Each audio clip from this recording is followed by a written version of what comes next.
Happy birthday, Happy Sean! birthday, Happy birthday! How old are you? 24 this year. I don't believe There you. we go. Yeah. Just a year. Yeah, it's young. We're checking Ah. IDs. Oh, we're checking ID. So last year, it got a little crazy, so I don't want everybody to expect to be like dead this year. That's not Some what of us happened. lived. Alright, what? Nobody lived last Oh year. yeah, oh yeah. Everybody died Everyone was last dead. year. Wait a minute, nobody's gonna die? No. Oh, Well, okay. I can't say that no one's gonna die. Ooh. I want to leave it mysterious. We're all gonna die. Now you know how I feel. No, not all of you. Just some. Don't tell us all of them. Alright, here it is, folks. 3, 2, I'm not the only one, Kevin. I'm not the only This one. wasn't Alright, a drink. Jesus. 'Twas the night before Christmas, and all through the city there was complete devastation, and the sight was not pretty. Armageddon was upon us, the end of days was here, there wasn't a single nug to be smoked, nor could you find a cold beer. The dead started to rise, there were zombies all around, most of the city's buildings had long ago burned down. The media disappeared, the government was in retreat, the first sign of something terribly wrong, Trump stopped issuing tweets. Scary.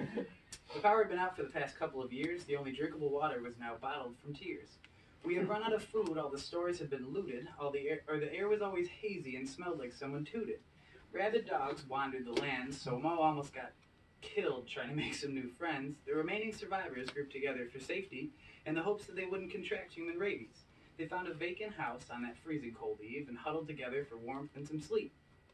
When out on the lawn there arose such a clatter, I willed my dirty, exhausted, bruised, and bloody body to go investigate the matter. So I grabbed my Glock and made sure it was full, and ran to the porch to crack some zombie skulls. And then what to my bloodshot eyes should appear? It was that motherfucker Santa, who hadn't been seen for years. Oh, and he looked healthy and happy and just as fat as ever, like he had dodged the entire apocalypse altogether. He was wearing a flower shirt and sunscreen on his nose. Dude was wearing sandals with his toes all exposed. I screamed, "Hey Santa, where in the fuck have you been?" He replied, "Holy shit, man, what happened to you and your friends?"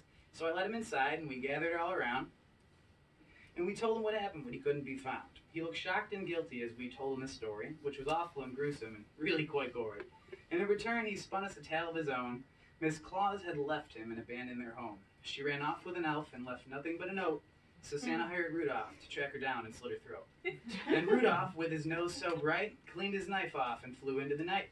He hunted down that dirty, disloyal elf. He chopped his ass to pieces and placed those pieces on Santa's shelf. And then Santa stocked his sleigh with all the booze that would fit. He made his way to the tropics to, find himself and shit. Years later, St. Nick came out of his drunken rut, so he traveled home to find us in this dirty and ramshackle hut. Sorry, guys. Let's see here. At this point, we were moaning, coming from the road. This time it was zombies, and they were a fucking shitload. The crew scrambled to their feet for the tussle, but that weirdo St. Nick let out a hearty chuckle. Santa placed a finger on his heavily lotioned nose. He winked his eye, nodded his head. Up the chimney Santa rose. As he shouted, "No worries, I got you, bros." And just like that, the world was normal again. Our families were alive, and so were our friends. Except for Miss Claus and that home-wrecking elf. She was still dead, and his remains, they remain on the shelf. Electricity was back on, and the water was pure. That motherfucker Santa had saved us for sure. He came back to the house, and we met him out front. He rolled up a fatty, and we rotowed the blunt. All stewed up, we jumped into his sleigh, and we pounded some shots while he whisked us away. He dropped us at the skate park, where he filmed our lengthy shred, and we celebrated the fact that everyone we have ever known was no longer dead. We rocked and rolled, we grinded and slid with the park to ourselves and not one scooter kid. Santa posted the edit on his Insta right away. He finished his last whiskey, and then he staggered to his sleigh. He stumbled a few times, trying to get himself aboard, and zigging and zagging away, Santa Claus soared. And I did hear him slur as he flew out of sight. Merry fucking Christmas to all, and to all a good night. Hell yeah, dude. Yeah. We're all lit. Mrs. Well, Claus and her elf. she sacrificed herself. I guess.